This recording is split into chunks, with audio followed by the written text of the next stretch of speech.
കർത്താവ് എന്താ, നിനക്കറിയാം ഈ പ്രശ്നങ്ങൾ, ഇതിൻ്റെ പരിഹാരം എന്താണെന്ന് എനിക്കറിഞ്ഞൂടാ, പക്ഷെ നിനക്കറിയാം. പ്രാർത്ഥന മാറി കണ്ടോ? അപ്പോൾ ഈ പ്രാർത്ഥിക്കാൻ തന്നെ ജ്ഞാനം വേണം, പ്രാർത്ഥിക്കാൻ തന്നെ ജ്ഞാനം വേണം. ഓക്കെ, നമ്മൾ ട്രാക്ക് തെറ്റിപ്പോയില്ലല്ലോ, കറക്റ്റല്ലേ പോണത്. അപ്പോൾ ഈ അതിൻ്റെ പോയിൻ്റ് ഇതാണ്, ഫ്രണ്ട്ഷിപ്പ് വിത്ത് ഗാഡ്. അക്ഷയ നിധിയാണത് മനുഷ്യർക്ക്. അത് സിദ്ധിച്ചവർ ദൈവത്തിൻ്റെ സൗഹൃദം നേടുന്നു. ഇപ്പം നമ്മൾ ഇത് ഭയങ്കര വിശദമായിട്ട് പോകാൻ, ഞാനിത് വേഗം നിർത്തിയിട്ട് വലിയ ക്ലാസ്സിലേക്ക് പോകാൻ നോക്കിയിട്ട് പറ്റണില്ല. 10 കന്യകമാരുടെ ഉപമ കേട്ടിട്ടുണ്ടല്ലോ. ഈ ഇടയ്ക്ക് ഞാനത് ഈ 2ാം വരവിൽ ആ ഉപമ വർണ്ണിച്ചത് ആരെങ്കിലും കേട്ടോ? കേട്ടായിരുന്നോ? കേട്ടു. ബാക്കി ആരും കേട്ടിട്ടില്ല. ഈ 10 കന്യകമാരിൽ തീർച്ചയായിട്ടും നിങ്ങൾ ആ ആദ്യത്തെ 5 കന്യകമാരെയാണെന്ന് തന്നെയാണ് ഞാൻ വിശ്വസിക്കുന്നത്. ഏതാ? ജ്ഞാനവതികളായിട്ടുള്ള കന്യകമാർ. പക്ഷേ മറ്റ് 5 കന്യകമാരോ ഇതിനകത്ത് നോക്കിയെടുക്കാം. മറ്റ് 5 കന്യകമാർ വിവേക ശൂന്യരായിരുന്നു. നോക്കാമോ?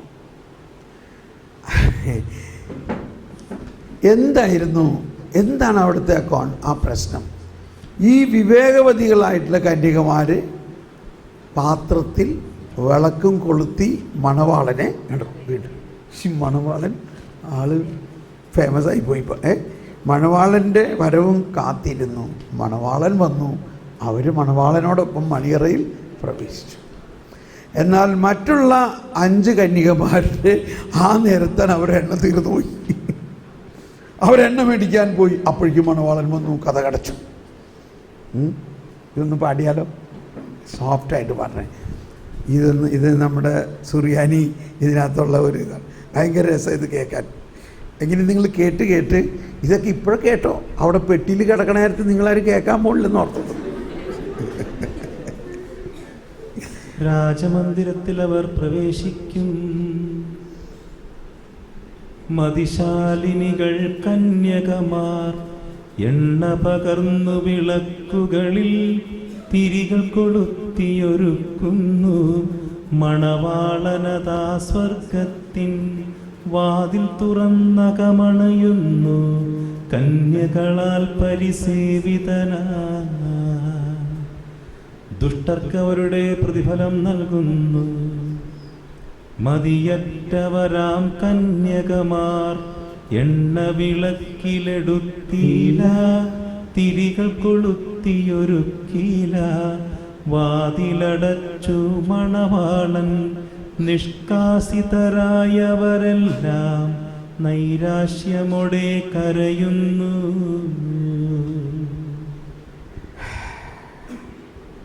ഇപ്പോൾ ഈ നമ്മുടെ സുറിയാനി കുർബാനയിലെ അവസാനം പറയുന്നത് ഇതാണ്, എൻ്റെ ശരീരം ഭക്ഷിക്കും, എൻ്റെ രക്തം പാനം ചെയ്യും, മാനവനെന്നിൽ നിവസിക്കും, അവനിൽ ഞാനും നിശ്ചയമായി. വിധിയിൽ വീഴാതവനെ ഞാൻ അന്തിമ ദിവസമുയർപ്പിക്കും. നിത്യായുസ്സവനേകും ഞാനേവം നാഥനരുൾ ചെയ്തു. ഇപ്പം മലങ്കര കുർബാനയിലെ അവസാനം പാടിയത് കേട്ടോ. അത് ഈ വിധിയിൽ വീഴാതെ എന്നുള്ളതിൻ്റെ ഒരു എക്സ്പാൻഡഡ് വേർഷനാണ്. എന്തായിരുന്നു? ആ എരിയുന്ന തീയിലോ തിന്നുന്ന പുഴുവിലോ വീഴാതെ കർത്താവിൻ്റെ വലതുഭാഗത്തേക്ക് ഞാൻ നിങ്ങളെ കൊണ്ടുപോകുന്നു. അപ്പം നമ്മളിതെല്ലാം കേൾക്കുമ്പോൾ, ഈ ഉപമ പറയുമ്പോൾ ഉടനെ ആളുകൾക്ക് തോന്നും, അപ്പോൾ ആ ഒരു ദൈവം തിരസ്കരിച്ചല്ലോ. ആരെ? ഈ എണ്ണ ഇല്ലാതിരുന്നവരെ. അവരെക്കുറിച്ചാണ് നമുക്ക് പ്രയാസം. പ്രയാസം എന്തുകൊണ്ടാണ്? അങ്ങനെ ഞാനായാലോ എന്ന്. അതാണ് നമ്മളെപ്പോഴും നെഗറ്റീവായിട്ട് ചിന്തിക്കണേ. ഈ മുടിയനായ പുത്രൻ്റെ ചേട്ടൻ്റെ പോലെ അല്ലേ? നമ്മളിപ്പോൾ ആരാ? നമ്മൾ മക്കളാണ്. ഓ, പെട്ടെന്ന് അന്ത്യവിധിയിലേക്ക് പോയി. കുഴപ്പമില്ലല്ലോ, അങ്ങ് പോട്ടേല്ലേ. 1 തെസ്സലോനിയർ 5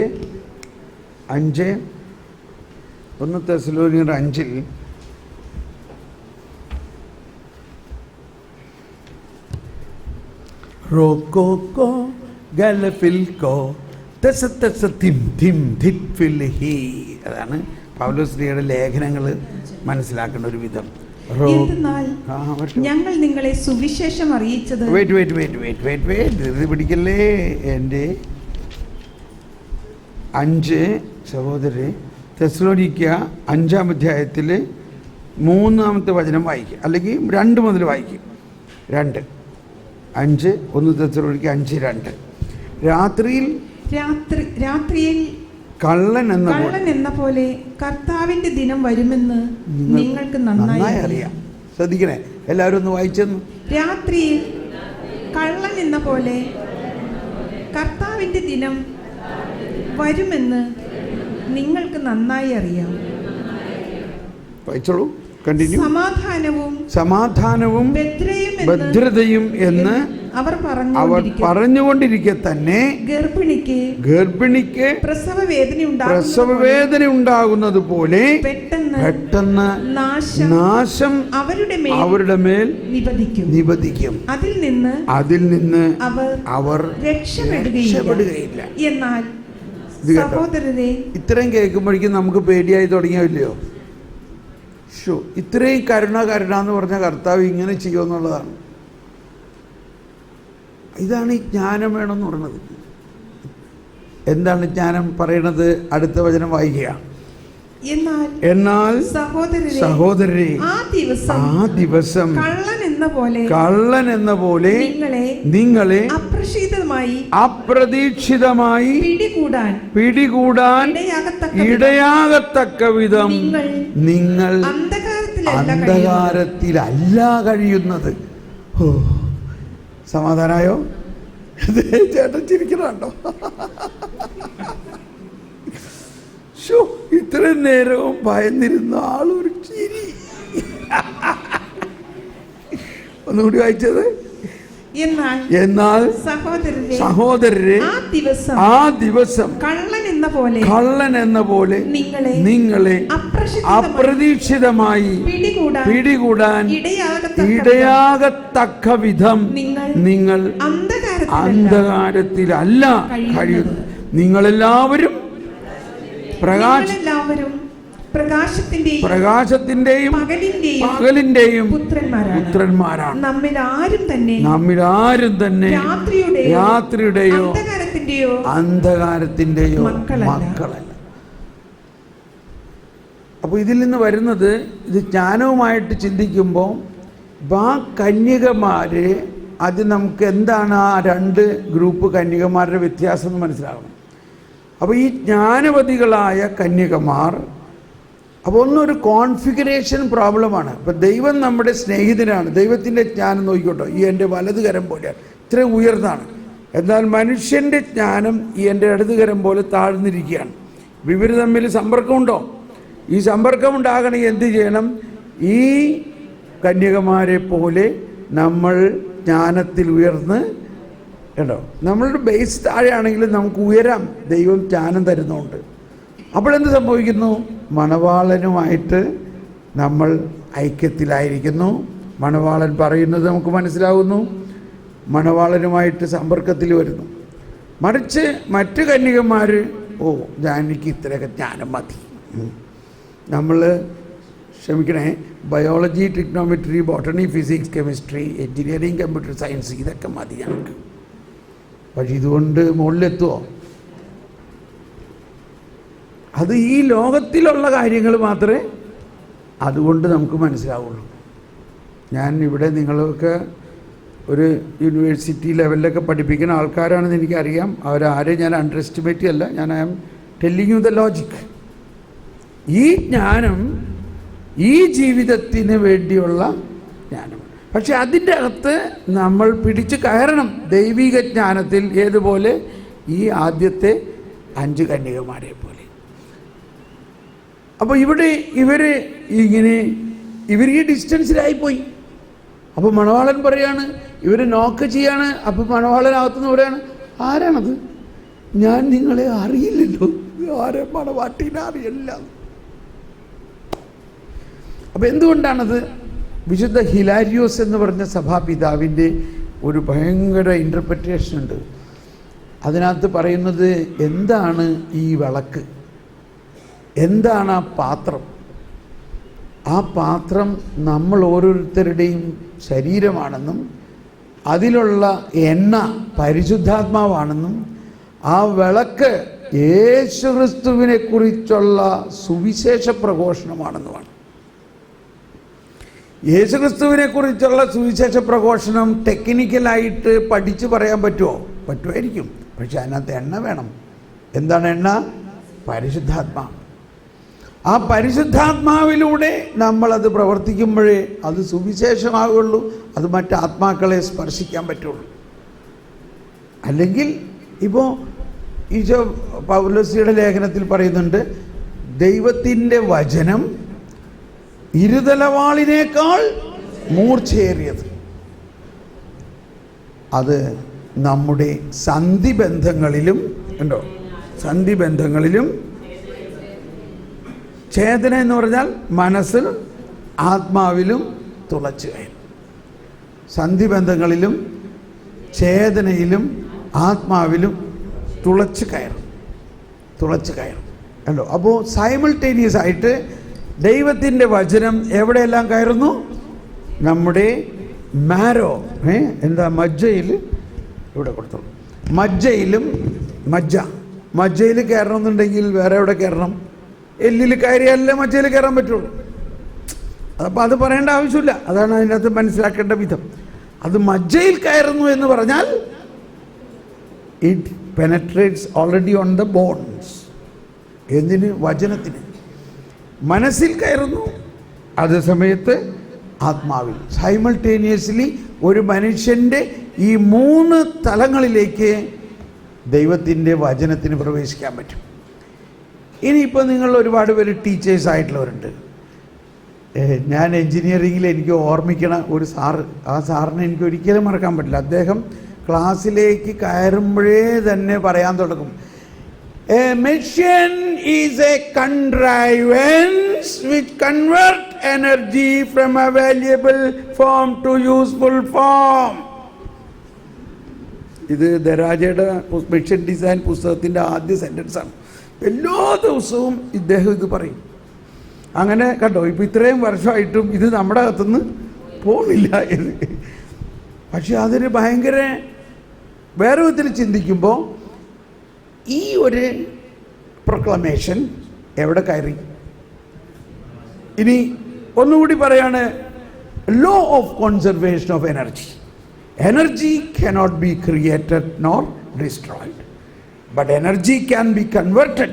A machine is a contrivance which convert energy from available form to useful form. Hello, ഇപ്പോൾ this is ഈ രണ്ട്, ഇപ്പോൾ camera, light, they are 2 contrivances working with the same source of energy but different form.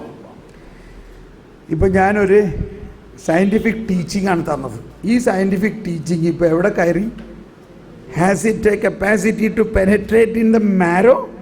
നമ്മുടെ മജ്ജയിൽ കയറാനായിട്ട് ശക്തിയുണ്ടോ? നമ്മുടെ ആത്മാവിൽ കയറാൻ ശക്തിയുണ്ടോ? ഈ teaching can only penetrate in our mind. അതേസമയത്ത് now I am going to give you another teaching. ഒരു വേർഡ് ഓഫ് ഗോഡ് തരാണ്. അതെവിടെ കയറുമെന്ന് ഇപ്പം നിങ്ങൾക്കത് ഫീൽ ചെയ്യും കേട്ടോ, ഫീൽ ചെയ്യും. Okay, ready? യേശുവിനെ മരിച്ചവരിൽ നിന്നും ഉയർപ്പിച്ചവന്റെ ആത്മാവ് നിങ്ങളിൽ വസിക്കുന്നുണ്ടെങ്കിൽ, യേശുക്രിസ്തുവിനെ മരിച്ചവരിൽ നിന്ന് ഉയർപ്പിച്ചവൻ നിങ്ങളിൽ വസിക്കുന്ന തൻ്റെ ആത്മാവിലൂടെ നിങ്ങളുടെ മർത്യ ശരീരങ്ങൾക്ക് പുതുജീവൻ നൽകും. God so loved the world, he has sent his only son, that whoever believes in him shall have eternal life. ഇതെവിടെ കയറണം? മനസ്സിലാവുന്നുണ്ടോ? അപ്പോൾ ഇതിന് മനസ്സിൽ കയറുന്നു, ഷുവർ.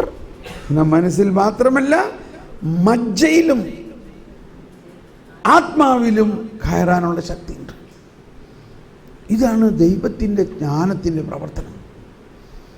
ദൈവത്തിൻ്റെ ജ്ഞാനം അക്ഷയമായ ഒരു എൻറ്റിറ്റി ആയതിൻ്റെ പേരിൽ ആ അക്ഷയമായ ജ്ഞാനത്തിന് നമ്മുടെ ആത്മാവിൽ കയറുക എന്നത് സാധാരണമാണ്. എന്നാൽ അതോടൊപ്പം ഈ അക്ഷയമായ ജ്ഞാനത്തിന് നമ്മുടെ മനസ്സിനും മജ്ജയിലും കയറാൻ ശക്തിയുണ്ടെന്നുള്ളതാണ്. ഇതെല്ലാം പറഞ്ഞത് ആ ഒറ്റ വചനത്തിൻ്റെ പ്രതിയാണ്. എന്തിനെ പ്രതി? ഇത് മനുഷ്യർക്ക് അക്ഷയമായ നിധിയാണ്. ഇത് സിദ്ധിച്ചവൾ ദൈവത്തിൻ്റെ സഹോദരൻ. ഇനി ആ ടോപ്പിക്കിൻ്റെ അല്പം സോളമൻ്റെ പോയിന്റ് ഓഫ് വ്യൂവിൽ പറയാം. ഇനി സോളമൻ ഈ കൺക്ലൂഷനിലേക്ക് വരുന്നതിന് മുൻപ് പറഞ്ഞിരിക്കുന്ന ചില കാര്യങ്ങൾ നല്ല ഒരു ലോജിക്കാണ്. സോളമൻ പറയുകയാണ് 7-ാം അധ്യായത്തിലെ 1 മുതൽ 13 വരെയുള്ള വചനങ്ങൾ. ഇനി അത് അധികം വായിക്കാൻ എങ്കിലും ആദ്യത്തെ 1 മുതൽ 7 വരെയുള്ള വചനങ്ങൾ ഇതാണ് പറയുന്നത്. ഞാനും മർത്യനാണ്, മണ്ണിൽ നിന്നുള്ള ആദ്യ സൃഷ്ടിയുടെ പിൻഗാമി. മാതൃഗർഭത്തിൽ ഞാൻ ഉരുവായി. ദാമ്പത്യത്തിൻ്റെ ആനന്ദത്താൽ പുരുഷ ബീജത്തിൽ നിന്ന് ജീവൻ ലഭിച്ചു. 10 മാസം കൊണ്ട് അമ്മയുടെ രക്തത്താൽ പുഷ്ടി പ്രാപിച്ചു. മതി, നമുക്ക് തമിഴിൽ സമയമില്ല. കാര്യം മനസ്സിലായില്ലേ? സോളമൻ പറയാണ്, ഞാനും ജനിച്ചപ്പോൾ നിങ്ങളെപ്പോലെയുള്ള ഒരു സാധാരണ മനുഷ്യനായിരുന്നു. ഇത് വലിയൊരു കാര്യമാണ്. നമുക്കിപ്പോഴത് വിശ്വസിക്കാൻ പറ്റുമെന്നൊന്നുമില്ല. പക്ഷേ അതാണ് ദൈവത്തിൻ്റെ കണ്ണിൽ എല്ലാവരും ജനിക്കുമ്പോൾ ദൈവം സൃഷ്ടിക്കുന്നത്. ഓഫ് കോഴ്സ് ചില യുണീക്ക് ഫീച്ചേഴ്സ് ഉണ്ടാകാം, പക്ഷേ ഈ കാര്യത്തിൽ എല്ലാവരും ഒരുപോലെയാണ്. ഇപ്പോൾ നമ്മൾ കണ്ടില്ലേ, ഈ മാമോദീസ എല്ലാവർക്കും ഒരേ ക്രിസ്തുവിനെ തന്നെയല്ലേ ലഭിച്ചിരിക്കുന്നത്. എന്നിട്ട് 7-ാമത്തെ വചനത്തിൽ പറയുകയാണേ, സോളമൻ പറയാണ്, ഞാൻ പ്രാർത്ഥിച്ചു, എനിക്ക് വിവേകം ലഭിച്ചു. ഞാൻ ദൈവത്തെ വിളിച്ചപേക്ഷിച്ചു, ജ്ഞാന ചൈതന്യം എനിക്ക് ലഭിച്ചു. ഞാനിത് അധികം നീട്ടുന്നില്ല കേട്ടോ, കാരണം ഒരുപാട് പറഞ്ഞാൽ എല്ലാവർക്കും അത് ബോറടിക്കാൻ പേടിയാണ് എനിക്ക്. നിങ്ങളൊക്കെ വളരെ ജ്ഞാനികളാണ്, അതുകൊണ്ട് ഇത്രയും നമ്മൾ മനസ്സിലാക്കണം. എങ്കിലും ഇവിടുത്തെ ഒരു കാര്യം ഇതാണ്, സോളമൻ പറയുകയാണ്, ഞാൻ പ്രാർത്ഥിച്ചു. അപ്പോൾ ഇതിൽ നിന്ന് എനിക്ക് കിട്ടിയ ഒരു ഇമ്പൾസ് ഇതായിരുന്നു, തോമസ് പോളെ, ഞാൻ പ്രാർത്ഥിച്ചു എനിക്ക് കിട്ടി, നീ പ്രാർത്ഥിച്ചാൽ നിനക്ക് കിട്ടും. ഇങ്ങനെ ഒരു നോഷൻ എൻ്റെ അകത്തേക്ക് ഇങ്ങനെ വന്നു. തോമസ് പോളെ, എനിക്ക് ഇസ്രായേലിലെ രാജാവായിരുന്ന കാലഘട്ടത്തിലും പ്രാർത്ഥിക്കാൻ സമയമുണ്ടായിരുന്നു. പണ്ടൊക്കെ നമ്മളുടെ എന്താ സമയമില്ല പ്രാർത്ഥിക്കാൻ. നമ്മളുടെ പ്രശ്നം എന്താ? പ്രാർത്ഥിക്കാൻ സമയമില്ല. അപ്പം വളരെ പ്രശ്നങ്ങളുള്ള ആൾക്കാർ വരുമ്പോൾ ഞാൻ ആദ്യം അവരോട് ചോദിക്കും, എത്ര മിനിറ്റ് നിങ്ങൾ ഒരു പേഴ്സണൽ പ്രെയറിന് സമയമുണ്ട്? എൻ്റെ ബ്രദർ, അതിനൊന്നും സമയമില്ല. ഞാൻ പറയാറില്ലെങ്കിലും എൻ്റെ അകത്ത് ഒരു തോന്നൽ എന്താ, ഇയാൾ ഇത്ര വിഡ്ഢിയായി പോയോന്ന്. എൻ്റെ ഉള്ളിൽ ഇങ്ങനെ ഒരു വിചാരം എൻ്റെ മനസ്സിൽ തരും. എൻ്റെ മനസ്സിൽ പറഞ്ഞ പോലെ തുറന്ന് പറയാണ്. അതായത് ഇയാൾ ഇത്രയും എന്ന് പറഞ്ഞാൽ ഇത്രയും ജ്ഞാനമില്ലായ്മയാണ്. ഇതേമാതിരി വലിയ പൊസിഷൻ, ഇതേമാതിരി വലിയ കാര്യങ്ങളൊക്കെ ചെയ്യാൻ കർത്താവ് ഏൽപ്പിച്ചിട്ട് പ്രാർത്ഥിക്കാൻ സമയമില്ല. പോപ്പ് ഫ്രാൻസിസിന് 4 മണി മുതൽ 7 മണി വരെ ഇത്രയും തിരക്കുള്ള ആൾക്ക് പ്രാർത്ഥിക്കാൻ സമയമുണ്ട്. മദർ തെരേസയെക്കുറിച്ച് നമ്മളെല്ലാവരും വളരെയധികം ബഹുമാനത്തോടെ ആദരവോടെ എല്ലാം പ്രഖ്യാപിച്ചു. പക്ഷെ എന്തുകൊണ്ടാണ് മദർ തെരേസ ഇത്രയും വിജയിച്ചത്? മദർ തെരേസ പ്രാർത്ഥിച്ചു. എന്തെല്ലാം തലകുത്ത് മറിഞ്ഞാലും പ്രാർത്ഥന വിട്ടിട്ടൊരു കാര്യമില്ല. She was the first in the chapel and the last in the chapel. അപ്പോൾ മദർ പ്രാർത്ഥിക്കുന്ന ആ പോസ് തന്നെ നമ്മൾ കണ്ടു കഴിഞ്ഞാൽ തന്നെ നമ്മൾ തോന്നും ഇരുന്ന് പ്രാർത്ഥിക്കാൻ തോന്നില്ലേ. അങ്ങ് ലയിച്ചിരിക്കുകയാണ് അവിടെ. മണിക്കൂറുകളോളം പ്രഭാതത്തിൽ ദിവ്യകാരുണ്യ സന്നിധിയിൽ ഒരു 2-3 മണിക്കൂറെങ്കിലും പ്രാർത്ഥിക്കുന്നു. അത് അവരുടെ കഷ്ടമാണ്. ഞാൻ ഒരുപാട് മദർ തെരേസ സിസ്റ്റേഴ്സിനെ ധ്യാനിപ്പിച്ചിട്ടുള്ളതാണ്. അപ്പോൾ മദർ തെരേസ സിസ്റ്റേഴ്സിനെ ആയിട്ട് പരിചയമുള്ളതിൻ്റെ പേരിൽ അവരുടെ കോൺവെൻറ്റിൽ ഫോൺ വിളിക്കുമ്പോൾ ഞാൻ നോക്കും. എനിക്കറിയാം ഇന്ന സമയത്ത് വിളിച്ചാൽ അവർ ഫോൺ എടുക്കില്ല. It is not their duty to take the phone because that is their prayer time. അപ്പം അതിൽ നിന്നും ലോകവും അറിയണം for what they give priority എന്നുള്ളത്. എന്തിനാണ് അവർ പ്രിയോറിറ്റി കൊടുക്കുന്നത്? അപ്പോൾ സോളമൻ ഇവിടെ പറയുന്ന ഒരു നിരയായിട്ട് മേ ബി ഒരു 5 കാര്യം അല്ലെങ്കിൽ ഒരു 4 കാര്യം പറയുന്നുണ്ട്. സോളമൻ ആദ്യം പറയുന്നത് ഞാൻ പ്രാർത്ഥിച്ചു, എനിക്ക് വിവേകം ലഭിച്ചു. സോളമൻ ഇസ്രായേലിലെ രാജാവ് എന്ന് പറഞ്ഞാൽ അന്നത്തെ കാലഘട്ടത്തിലെ ലോകത്തിലെ ഏറ്റവും വലിയ ഓഫീസറാണത്. ചീഫ് എക്സിക്യൂട്ടീവ് ഓഫീസർ എന്നൊക്കെ പറയണ മാതിരി, he is the American president എന്നൊക്കെ പറയണ മാതിരി ഏറ്റവും പ്രധാനപ്പെട്ട an ഓഫീസാണ് ഇസ്രായേലിലെ രാജാവ്, ദൈവത്താൽ തന്നെ. പക്ഷെ ഇയാൾ എന്ത് ചെയ്തു? ഈ രാജാവിൻ്റെ സ്ഥാനം കിട്ടിയോടുകൂടി തന്നെ മുട്ടുകുത്തി, കർത്താവേ എനിക്കൊന്നും അറിയില്ല. ഇതല്ലേ നമ്മൾ ആദ്യം പ്രാർത്ഥിക്കാൻ തുടങ്ങി, എനിക്കൊന്നും അറിയില്ല. ഞാൻ ചെറുപ്പത്തിലെ എന്നെ രാജാവാക്കി. കർത്താവ് സോളമനോട് ചോദിച്ചു, നിനക്ക് എന്ത് വേണം? നീ എന്ത് ചോദിച്ചാലും ഞാൻ തരണം. സോളമൻ ഒരു കാര്യം മാത്രം ചോദിച്ചുള്ളൂ, എനിക്ക് ജ്ഞാനം തന്നാൽ മതി. എന്നിട്ട് അവിടെ എഴുതിയിരിക്കുന്നത് എന്താ? ദൈവം സോളമൻ്റെ പ്രാർത്ഥനയിൽ സന്തുഷ്ടനായി അവന് ജ്ഞാനം മാത്രമല്ല മറ്റെല്ലാം കൊടുത്തു. അതാണ്, ജ്ഞാനത്തോടൊപ്പം മറ്റെല്ലാ കാര്യങ്ങളും കിട്ടി. എനിവേ, അപ്പോൾ പ്രിയോറിറ്റി ആണ് ഇമ്പോർട്ടൻറ്റ്. ആ പ്രിയോറിറ്റിയിൽ പ്രാർത്ഥിക്കാൻ first priority for prayer. First priority for prayer. ഇത് ജ്ഞാനമാണ്. ഇനി അത് കഴിഞ്ഞിട്ടുള്ള പ്രിയോറിറ്റികൾ പറയാണ്. ആ 7-8 വചനം എന്താ പറയുന്നത്? 7-8 പറയുന്നത്, ചെങ്കോലിലും സിംഹാസനത്തിലും അധികം അവളെ ഞാൻ വിലമതിച്ചു. അവളോട് തുലനം ചെയ്യുമ്പോൾ ധനം നിസ്സാരമെന്ന് ഞാൻ. അപ്പോൾ ആദ്യത്തെ അയാളുടെ പൊസിഷൻ, ചെങ്കോലിലും സിംഹാസനത്തിലും ഇസ്രായേലിലെ രാജാവാണെന്നുള്ള ആ പൊസിഷനേക്കാൾ കൂടുതൽ ജ്ഞാനത്തെ വിലമതിച്ചു. He respected that wisdom. അതാണ് പ്രിയോറിറ്റി. അടുത്ത പ്രിയോറിറ്റി, സ്വർണത്തേക്കാൾ എന്താ? അനർഘരത്നവും അവൾക്ക് തുല്യമല്ലെന്ന് ഞാൻ കണ്ടു. Second point. തേർഡ് പോയിന്റ്, അവളുടെ മുമ്പിൽ സ്വർണം മണൽത്തരി മാത്രം, വെള്ളി കളിമണ്ണും. കേട്ടോ, ഇതൊക്കെ നമ്മൾ ഒരു വിധത്തിൽ പറഞ്ഞു കഴിഞ്ഞ കാര്യങ്ങളാണ്. So you got it. ഇനി അടുത്തത്, ആരോഗ്യത്തെക്കാളും സൗന്ദര്യത്തെക്കാളും കാമ്യമായി അവളെ കണ്ടു. അപ്പോൾ ഇതൊരു വലിയ കാര്യമാണിത്.